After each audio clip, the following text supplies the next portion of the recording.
Good evening, ladies and gentlemen. Welcome to the workshop Consciousness at Damu. This is the first part of the series, which is called Con. Now, before we discuss about Con, what is Con? Here, we talk about culture and creative consciousness. This will allow us to tap into the higher faculties of our mind. Now, to tell you about myself and why I do these workshops on consciousness and creativity, my name is Annie Roy, and I am a PhD student at Charles University. I'm also a mental health therapist and the founder of Vahaj Online Therapy Center. My major work revolves around altered states of consciousness, and to tap into the higher faculties of our mind, we first aim to tap into the five senses. Now, with that being said, I would like for us to understand this concept of the classroom, a classroom consciousness. What does that mean?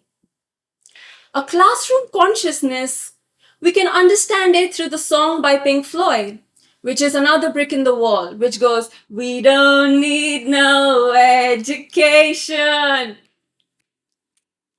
We don't need no thought control." But when it comes to thought control, what we majorly use is dark sarcasm, which often appears between the lingos and the dialects, between language and the audience, and the students and the teachers. Now, do teachers always leave their kids alone in the classroom? Should they leave their kids alone in the classroom? We will tap into this through a wider perspective.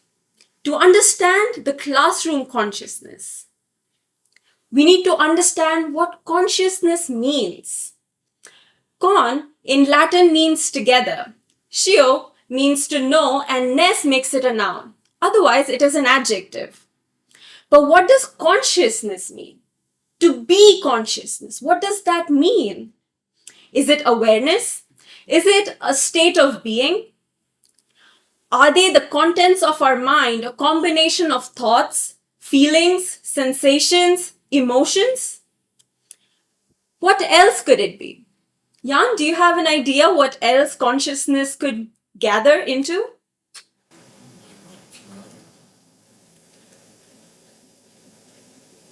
Something between awareness for me and something between a state of inner tuning, something like this. A state of inner tuning. Joseph, do you have an idea what consciousness could mean? Vědomí. Vědomí. In Czech, consciousness can be also translated to vědomí.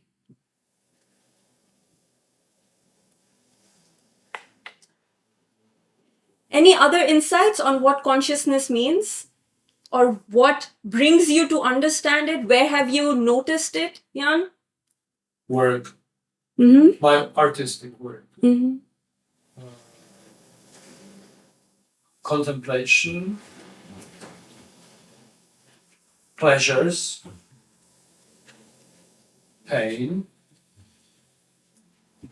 Intense, fulfilling, emotional analysis in combination. So. That is true. Consciousness appears in combination with many things. It engages all of our senses into a collective, homogenized space, to the point sometimes we might not even realize that we're conscious. And when that happens, we tap into our subconscious.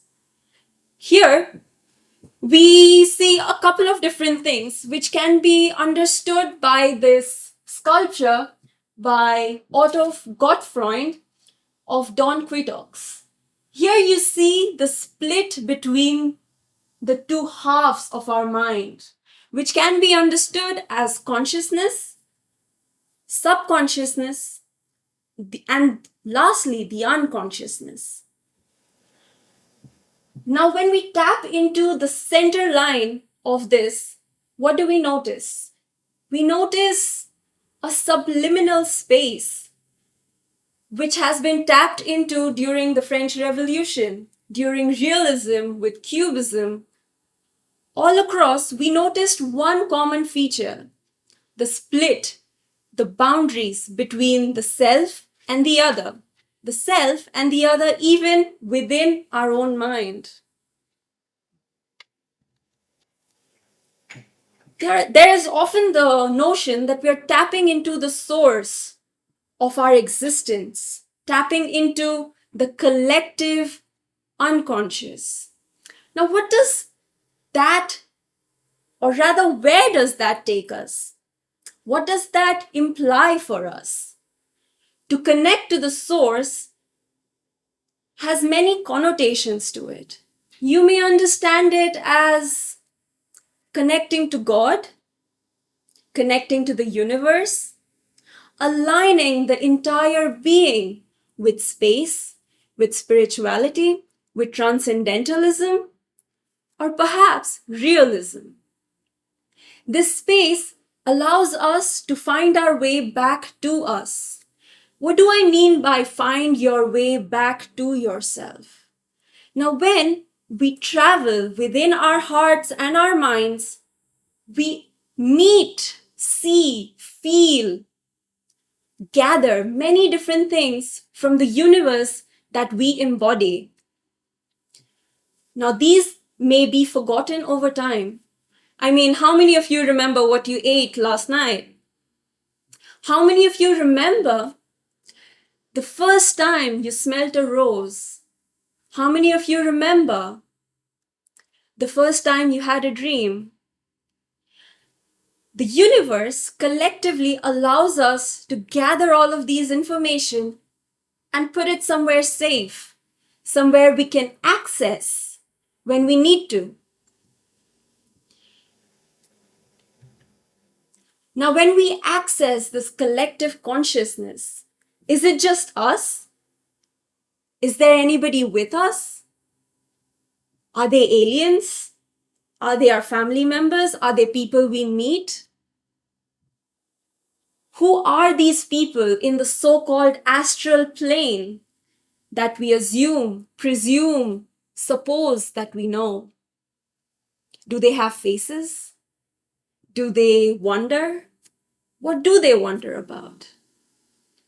Where does their consciousness, the knowledge, the intention to know, the intention to feel, where does that bring us?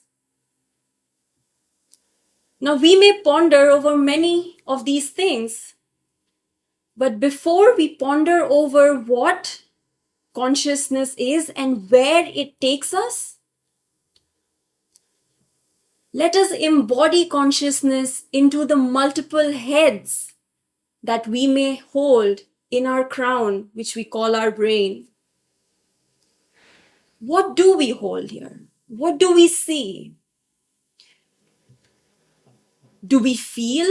Can we hear each other's thoughts? How does telepathy work, if it even works? Why is that a pseudoscience? If we feel that we can imagine another person's opinion, perception by the cues they give out, the hints that their mind, their words, their body gives out. Does these connotations, do they take us to utopia? And when we do meet ourselves in utopia, what does that look like? As we speak and think about these nuances of life, are we creating a new world somewhere in the universe? Are we building into the sky what we now see in our minds? This picture by Lee Bull's sculptures, paintings, drawings, artistic pieces often revolve around cyborgs coming onto the planet. And this is a part of her project, Devotion to Drift, where she devoted a lot of her time to make objects out of different materials that our corals that are found from fishes, the bones of dead fishes, the fossils, which is quite interesting when we try to understand an ecological consciousness. Lydia Canaan spoke about humane evolution. Now, we may assume human evolution to start from Darwin, but where does humane evolution start from? We, the people, are told that secrecy is justified by security, when in fact, more often than not, it is truly a mean to conceal unspeakable wrongdoings. Furthermore, as disturbing as the leaked reports of secret torture are, it can only be imagined what covert tortures are yet unknown to us. Accordingly, it is insufficient that we solely scrutinize the heinous activities we know of. It is also our responsibility to investigate those acts which are unaware of. What does she mean when she says these things? What are we to investigate? And how does that relate to human and humane evolution? She continues, militaries, intelligence agencies, law enforcement, detention facilities, all of them must be held accountable. And they mustn't be merely forthcoming, but profoundly ethical. They must be more than translucid, they must be translucid. Endless preoccupation with scrutiny of and debate over policies and politics is both futile and foolish. This has not worked so far and will never work. These are matters of the mind, and we must get to the heart of the matter, the human heart. As she speaks about humane evolution, it reminds me of Darwin, the descendant of man. This picture must be familiar to you. I added a bit of adaptation to it to talk about what he and many others spoke about. Where did life origin from? Where did consciousness origin from on Earth, on this beautiful planet we call home? Where did consciousness come? Did it come through a meteorite, or did it come from the molecules and the chemicals in the ocean? The origins may not be known, but a primitive theory is that we evolved from monkeys or we evolved from another species, such as fish, definitely some bacteria, but more than anything, the evolution is not simply mundane. We cannot put it into a little box we call daily life. We cannot take it back to monkeys because, hey, if monkeys are where we evolved from, why are they still here? A common understanding is to understand how each of these little beings, big beings, not so little, not so big, but medium beings come from. Now, these are things we think about when we tap into just a tiny bit, the iceberg of consciousness. That would also relate to the personal unconscious and the collective unconscious. According to Carl Gustav Jung, the personal consciousness, or the personal unconsciousness rather, it consists of the events of one's life that are deemed insignificant. They are forgotten or are repressed due to their distressing nature. These distressing nature in mental health often appears through personality disorders. However, the word disorder does not seem so appropriate when these qualities or characteristics are found across communities. Healthy people, not so healthy people, people in psychiatric clinics, they're all displaying certain characteristics, and depending on the extent or the intensity, it somehow becomes a disorder. We can relate it to factors in the brain or through their upbringing, nature versus nurture. Now, there are three clusters of these personality types. In cluster A, we have paranoid, schizoid, and schizotypal. In cluster B, we have narcissism, antisocial, borderline, histrionic. And in cluster C, we have avoidant, dependent, and obsessive compulsive. What do you think? Which of these three clusters is the most dangerous to be a part of? I'll let you think about that. Moving on, the collective unconscious, so far as we know, can say anything about all of it. It appears to consist of mythological motifs or primordial images. For which reason the myths of all nations are its real exponents. In fact, the whole of mythology could be taken as a sort of projection of the collective unconsciousness, a projection of the collective unconsciousness. We can therefore study the collective unconsciousness in two ways, either through mythology or through the individual. Jungian archetypes include the father, the mother, the eternal child, the hero, the virgin, the wise man, the trickster, the devil, and the God image. These worldwide archetypes reoccur in different ways and form a part of what Jung called the collective unconscious. However, there are four major archetypes that keep repeating themselves throughout any of these archetypes which we observe in day-to-day lives.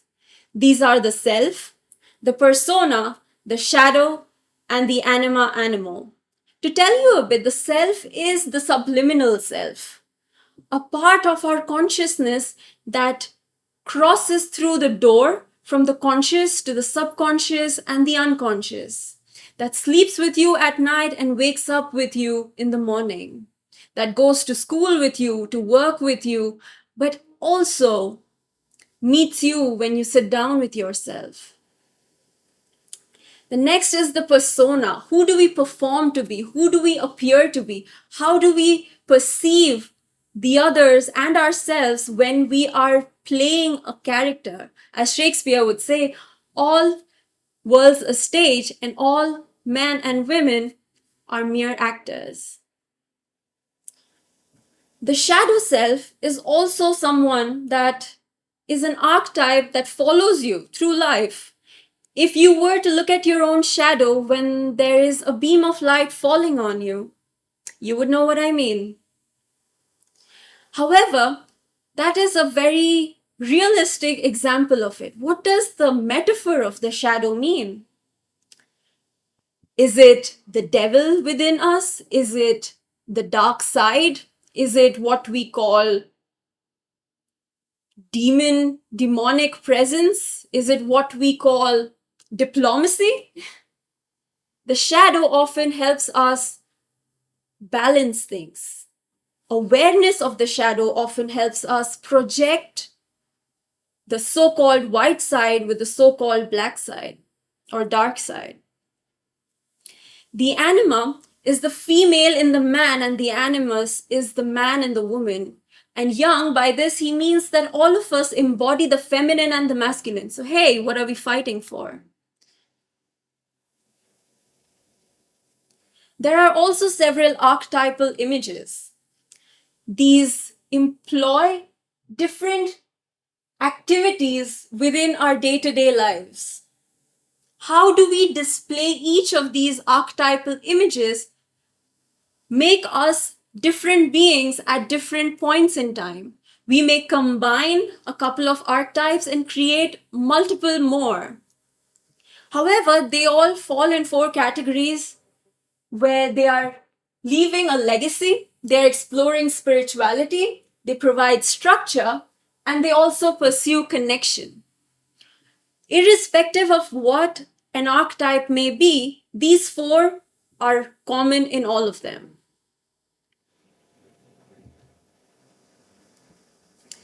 Now, mythical archetypes are what you may imply from Greek mythology. Sanatana Dharma, or Roman mythology. Now, this is different in every country, and every country has its own mythical archetypes. But in a more scientific approach, leading author Joseph Campbell, he wrote The Hero with 1,000 Faces. The hero is an individual displaying broadly superhuman characteristics. This hero has another part to it. He meets the mentor, which gives, whether it is advice or gifts or something else, depends on the consciousness the hero and the mentor exchange with each other. The ally supports. He's a friend, she's a friend, they are friends. But the ally is also a witness. The ally observes and balances the ethical realm within the 1,000 faces. The herald invites or announces. Imagine a herald to be someone who brings information, someone who spreads the news, someone who makes people aware of what is going on. The trickster deceives. Now, if there has to be news, there has to be drama, and the trickster projects drama onto reality. Now, this may be outside an individual, but this may also be within the hero. The hero may meet a shapeshifter or may also be a shapeshifter who blurs reality and shifts allegiance. You may see some similarities between or some overlap between the shapeshifter and the trickster, but these are two separate entities which are archetypes. The guardian tests. The guardian brings forth challenges. And the shadow mirrors and attacks, which may be the shadow of the hero, the guardian, the mentor, the herald, the trickster, the shapeshifter, or the mirror. It is important to note that a single character can fulfill multiple roles and thus consists of multiple archetypes. Now, there are a few factors that affect our consciousness. These are exhaustion, mental distance, cognitive impairment, emotional impairment, psychological complaints, and psychosomatic complaints. We can talk about each of them individually. When it comes to the consciousness and the self, exhaustion is often understood as tiredness, the need to tap into a subliminal field on which we are working. However, it could also mean something else. Take a moment to think about it.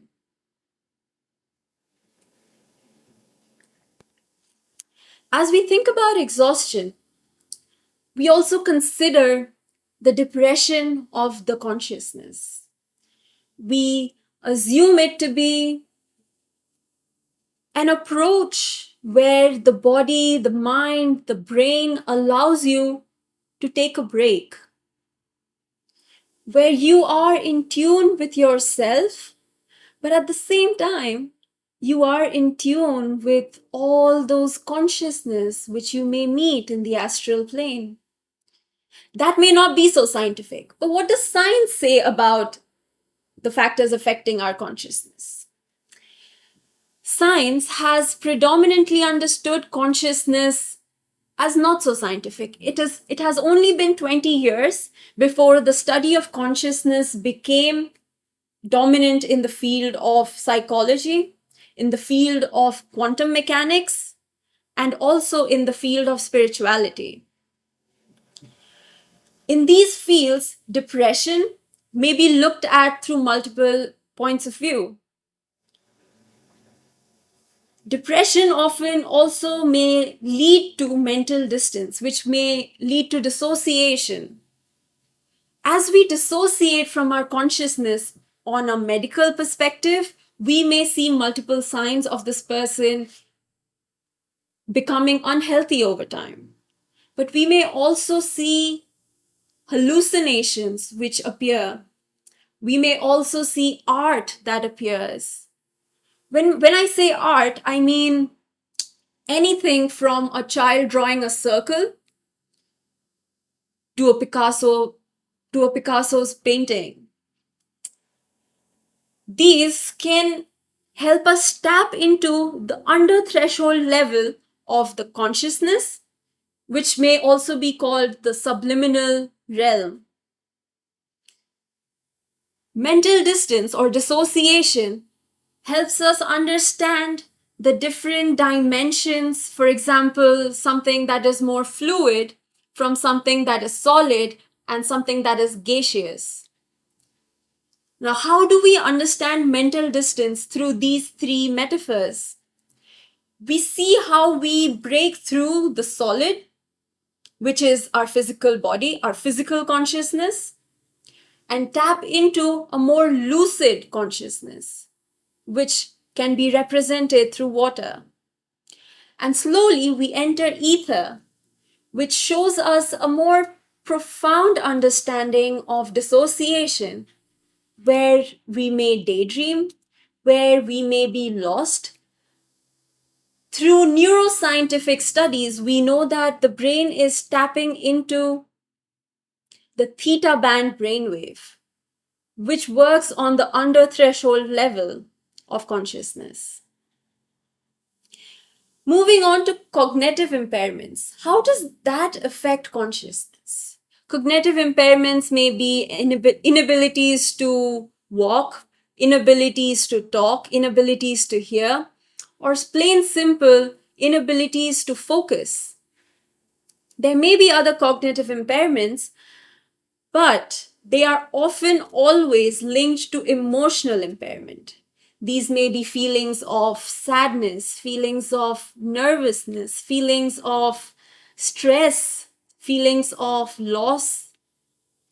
All those emotional components of our consciousness often interact with the cognitive impairments of consciousness. When we combine them together, we may hear many of us talking about psychological complaints. Here is where we enter the field of psychology and schizophrenia, for example. Schizophrenics often tell us about the visuals they see. Some of them bring out such dangerous experiences of the mind where you wonder, is this even possible? Is it possible that I'm hearing voices all around me when there is nobody there? Is it possible that I can feel everybody's out to attack me when there's absolutely no one who sees me as a threat? Is it possible that Putin, all the way in Russia, calls me to tell me what to do next? Now, these are some of the signs of schizophrenia, which we often experience at the clinic and label them as psychological complaints. These influence our consciousness to an extent where, especially for the schizophrenic, where these complaints are their reality. These complaints are what help them wake up and go back to bed at night. Now, what are psychosomatic complaints? Psychosomatic complaints are complaints which have the physical and the psychological connotation together. You may imagine it as an amputated or a ghost limb syndrome, where a person who does not have a limb still feels the pain in the missing limb.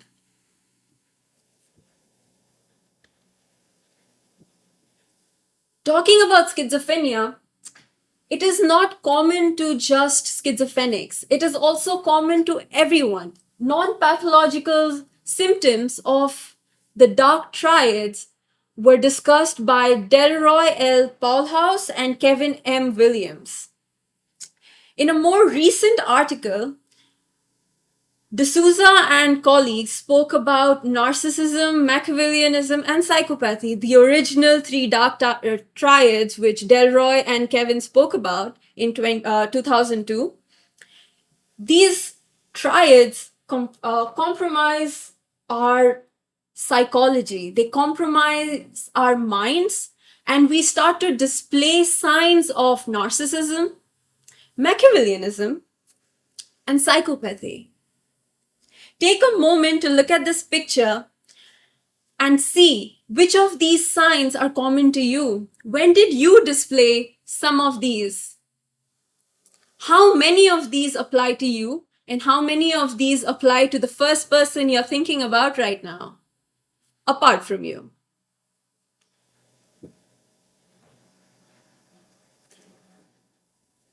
The common feature of all of these are disagreeableness, callousness or insensitivity, and cruelty, dishonesty, and manipulation. Now, if you have all these four components present within you, within the self and the self's consciousness, you may want to expand and see, when do you feel these characteristics? Do you feel grandiose? Are you an exhibitionist? If you display these and the other characteristics listed here, you display subtle signs of narcissism. However, if they are more intense, please do reach out for help. Machiavellianism, Machiavellianists, they are more concerned with reputation and cynicism, amongst the others that you see listed here. These make them proud of who they are, they need to display their best foot forward. And also, they express a low ethical level of existence. It helps them decrease their levels of burnout, amongst other symptoms of the psyche, which theoretically helps them escape depression. Psychopathy, which you may be common with, this is a very profound understanding of the psychopathology of the human mind, because some of the characteristics displayed here are some of them we want to have. For example, charm, vulnerability, to a certain extent, the absence of guilt and remorse to help us be more flexible with ourselves. However, there are some more harmful characteristics which don't really make us an individual people would want to engage with. For example, low empathy or aggressivity. However, what is the major difference between a normal person and a psychopath, a narcissist, or a Machiavellianist? It is chemical. These individuals have low volume of gray matter along with a dissociated self. They are incapable of displaying empathy, and they are also capable of harming you.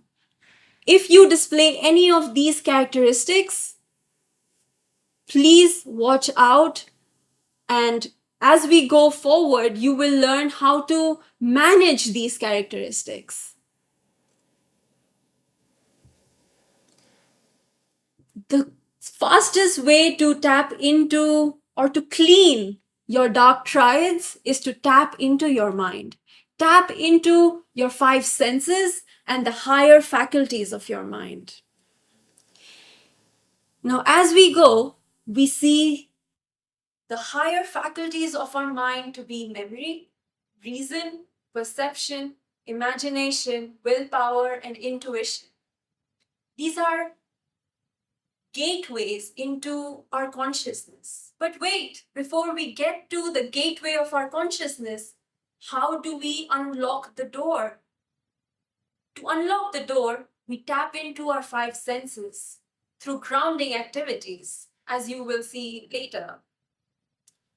The five senses of sight, smell, touch, taste, hearing, they all help us manage our consciousness. They are sort of the path, or in another way, you may understand it metaphysically, they are the keys to unlock the consciousness.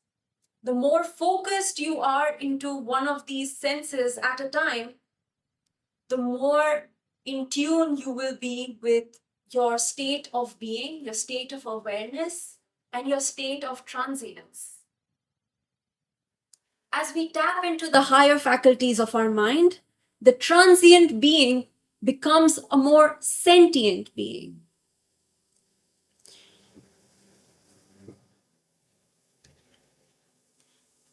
To pass this phase from a transient being to a sentient being, let's look at the 10 pointers that we may observe on ourselves.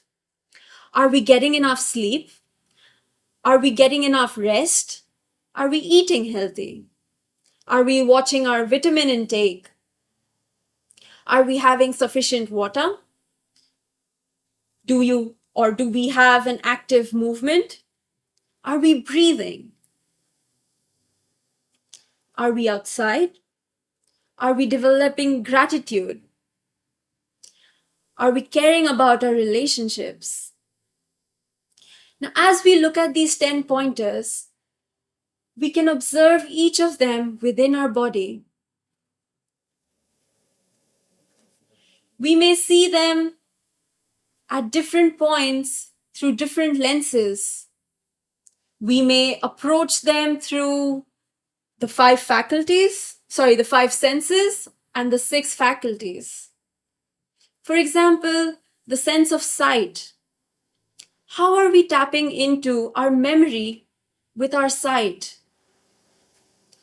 How does the sight and the memory help us get enough sleep?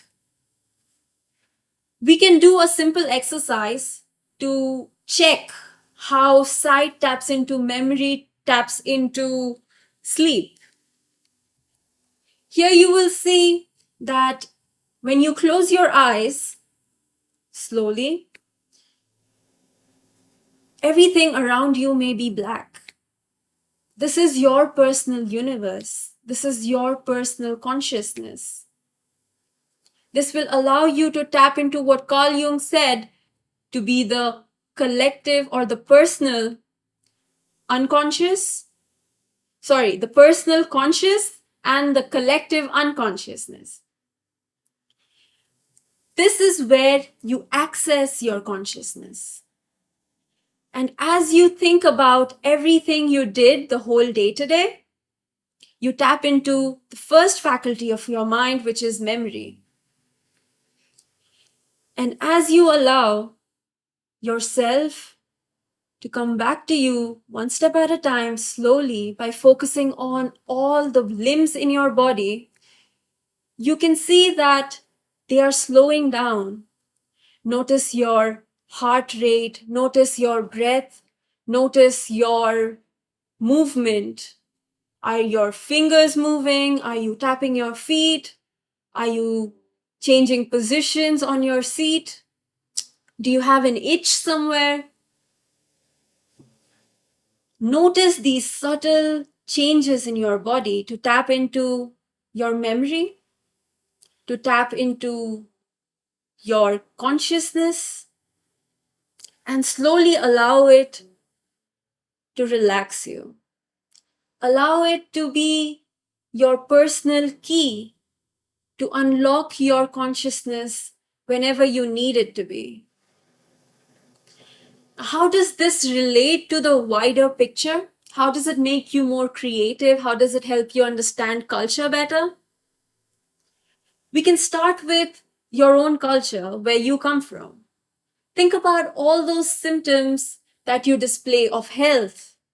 Think about how normal it is within your community to have these symptoms. For example, a lot of men tell me about how they have different symptoms of, when it's spring, for example, they develop allergies in the Czech Republic. Now, how does that relate to your key, your tapping into your consciousness? Well, as you think about it, you also notice if your grandfather had it, did it skip a generation, or did you get it from your father? Maybe your mother, maybe a far uncle or an aunt has it. Allow this activity to help you tap into your memory. Notice all those faces that come in front of you. As you see them, you will understand that these people who you surround yourself with are your keys to tap into a cultural consciousness. Similarly, we can talk about the presence of reason, which is the second faculty of our mind. Now, before I talk to you about reason, what does it mean to have a faculty in the mind? These are your tools, your these are your personal blocks that help you connect your reality to your subliminal realm, but it also does something more. It helps you function. It keeps your daily routine maintained. It helps you create balance. So these higher faculties are what make that these higher faculties are what which make you more human. Coming back to reason, how many times have you thought that you did something unreasonable but still found reason to it?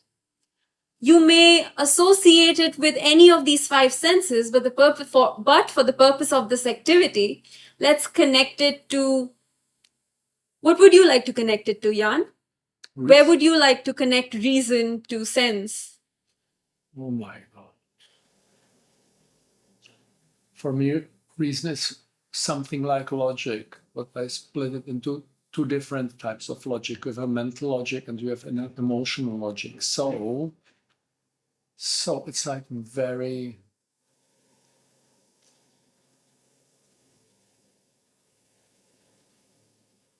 reason, like emotional logic for me, like the most popular would be hearing in this case. Yeah. Somehow. Yeah. Like, or an interesting combination, or yeah, something which, yeah.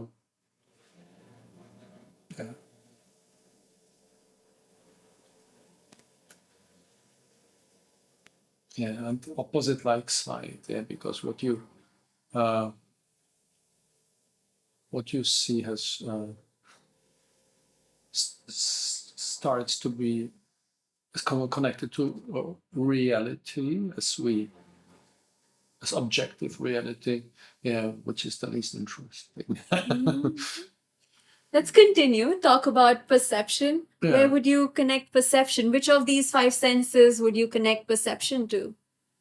Perception is the funnel through which we view life, the filter, if you may call it that. Actually, in my type, or I'm talking about myself, but in my type of like work, like what I do or what I teach, yeah, perception is like the most, that's what we train the most. Yeah. So this is a combination again, like hearing is totally important because you can imagine the most somehow, uh, but not like hearing and analyzing, just like hear, taste, definitely. But it's like all of them, but it's very often very important to isolate them, you know. Yeah, yeah. So we connect memory to sight for this activity, reason to hearing, perception to what did you say? Also to hearing, but to everything separate. Yeah. And Or imagine. imagination. In my case, it's sight. and taste. Mm-hmm. Willpower, sight, intuition, everything. Mm-hmm. Mm. But And if my memory is mostly visual. Or it's not actual. I don't remember anything which I've done before, so visually. So it's like very strange. This is like yeah.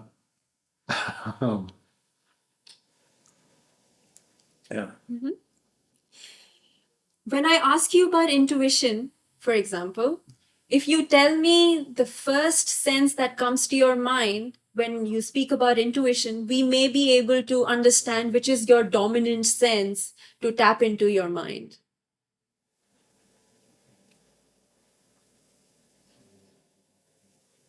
None of these. Mhm. It comes from here and from here, something like this. So the And sixth sense. you totally know, yeah. That's of something very, very, very different. Mhm. Yeah. But actually none of these. Mhm. Yeah. Shall we continue? Of course, yeah. If you have any other insights, that would be great to understand the five senses and the connection to the higher faculties of the mind. And yeah, and when you said like memory, Mhm. absolutely smell.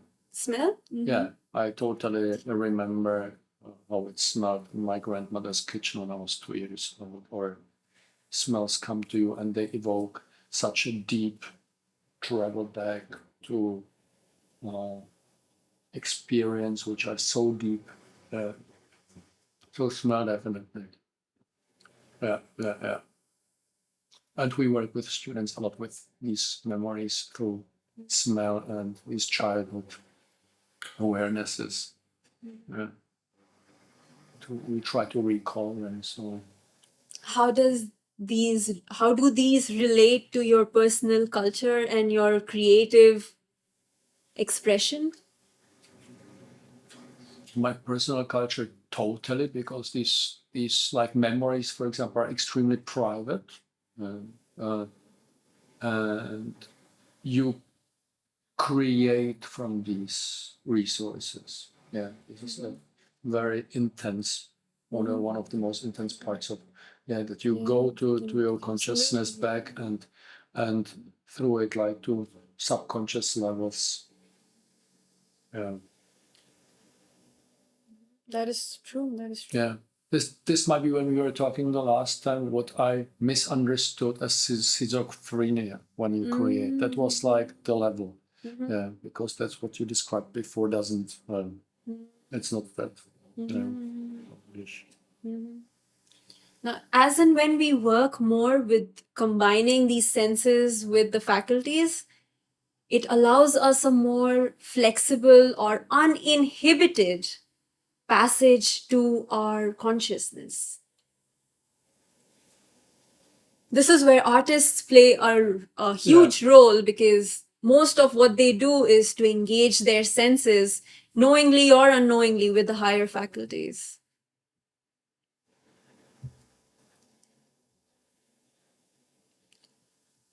Culture and creative consciousness has been understood through many different lenses. We are still categorizing all the different kinds of consciousness, but here are a few that we know of. Digital consciousness, our understanding of each other as we meet here through technology in the 21st century between the world and the birds and the bees, is what allows us to tap into a digital consciousness. Here we understand our consciousness, our collective unconsciousness on a global sphere. Here is where globalization has created and left an impact. Now, these landmark understandings of consciousness have been around since eons. We've tapped into a we have tried to tap into a spiritual consciousness. Many people may talk to you about telepathy. Many people may talk to you about outer body experiences. This takes me back to the image or the sculpture by Otto Gottfried, where he created dawn quatox as a split. Now, spiritual consciousness, in a more scientific manner, is dissociation, a dissociative understanding of the self. Now, this may also be a quantum understanding of the self, which is more scientific but yet physical. Human or humane evolution revolves around all of these consciousness. It may sort of be an altered state of consciousness. On one end of the spectrum, we may put humane evolution, and on the other end of the spectrum, we may put human evolution. So you may see the timeline and you may understand it to be a sort of passage where human evolution took through spiritual consciousness, to quantum consciousness, to cultural consciousness, through creative consciousness, and now through digital consciousness. To tap into the higher faculties of the mind and to reach the gateway of the creative consciousness, we pass through many different areas of consciousness. Imagine this as a country with parks, waterfalls, mountains, and each of these help us look at consciousness through a different lens. We already spoke a bit about subliminal consciousness, the under threshold level of consciousness. We may speak about access consciousness.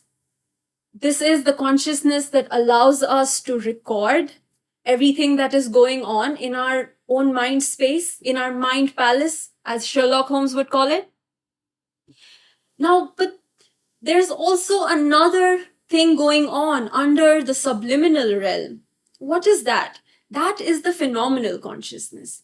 Here we can see, understand, feel everything that is going on, but we cannot record it. This is the stream of consciousness that flows. While access consciousness is a man with a fishing rod trying to catch fishes. If that metaphor wasn't clear enough, I could also help you understand access and phenomenal consciousness right now. Again, please observe everything that is around you. You may see a chair, a table, lights, quiet breeze, the windows. Maybe you are sitting on a mountain or by the beach. Everything that you see and can comprehend is access consciousness. But all those people who are walking by, all those things that you cannot see right now, all the things that are happening in the astral plane, those are the phenomenal consciousness. This is also the stream of thought which you have while you write. If you are the kind of person who thinks faster than they can write, you can observe access and phenomenal consciousness both at the same time. What you're writing is access consciousness, but what you're thinking and all those things you're not able to write is phenomenal consciousness. Now, we also have an energetic consciousness. If you feel the need to get up from your seat, walk around, who is doing that?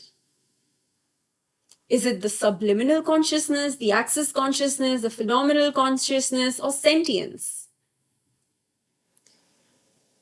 Whoever it may be, all of them are following energy or utilizing energy. Our energetic consciousness may be located in the bottom of our brain or the tip of our spine, where you may also find involuntary or reflexive actions that pop up from, or reflexive behavior, if you've noticed. Take a moment to actually think about it. When was the last time you displayed a reflexive behavior? When was the last time you had a burst of adrenaline and did something? If you have depression, or if you have schizophrenia, for example, or dissociation even, or borderline personality disorder, how is your energetic consciousness tapping in to your five senses instead of you using your five senses to tap into your consciousness?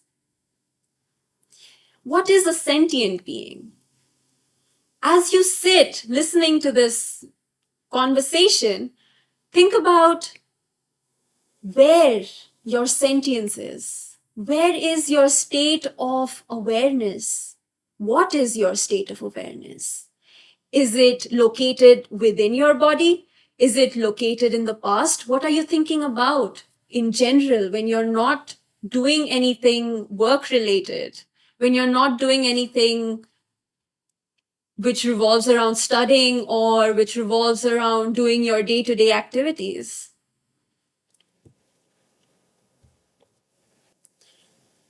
As we understand sentience and the art of a sentient being, we can look at a few grounding activities. Can you explain sentience one more? I just don't understand what it is. Sentience is awareness, an aware being. Oh, okay. So a sentient being is an aware being. Okay. Sentience is awareness, but on a more nuanced level of awareness. And to get to that nuanced level of awareness, we employ a few grounding activities. Now, this may be meditation, this may be mindful eating, this is mindfulness also. This is also the 5, 4, 3, 2, 1 technique, where you think about 5 things you can see, 4 things you can touch, 2 things you can smell, and 1 thing that you can taste. There are 6 ways to practice grounding for anxiety and intense emotions, which is through body, where you lay on the ground and observe everything that is flowing through. You engage your 5 senses to tap into the higher faculties of your mind. You utilize some self-care techniques. You observe everything that is going on within you, around you, without you. You breathe. The most powerful way to tap into our consciousness is by breathing. It is also a powerful way to tap into our creative consciousness. Take a moment. If you are an artist, pause the video right now and observe how you are creative right now. Take a blank sheet of paper and you can paint, draw, sketch, scribble, write everything that is going on within your mind, which brings us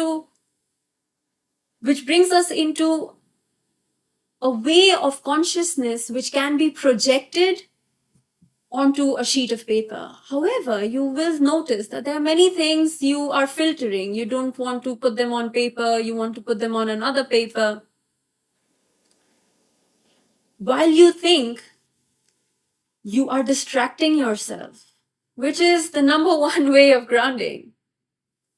It helps us learn, process, and present something which is going on within us, within the universe we call our mind. But it is also helping us put it to work. We are allowing us to take something raw and create something beautiful with it. Here you would understand the whole field of consciousness that we tap into, which is also known as Ganzfeld, which was coined by Wolfgang Metzier in 1930s to understand visual perception. And later it was understood through the very different senses and also later adapted into parapsychology to understand telepathy. Please access the link provided here and fill the informed consent. This will allow you to participate in the upcoming group Ganzfeld experiment, where we try to tap into an altered state of consciousness. This will help you tap into 3 layers of consciousness. The anoetic consciousness, which is pre-reflective and sensorial perceptual consciousness, noetic consciousness, which lets us tap into our memory, especially the meaning-making memory, which is access to us, but it is not accessed in full awareness.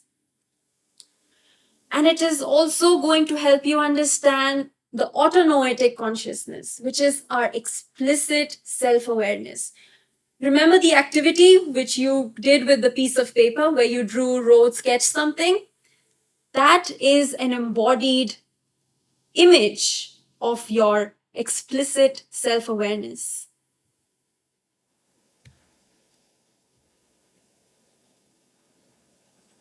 If you have any questions related to the presentation, please reach out to me, Annie Roy, at arc@wajonline.com. I would like to conclude with a powerful quote from Oni, a movie on Netflix, where a god of thunder, talks about emotions. And they say, you see, our power comes from nature, but our strength comes from emotions. Thank you.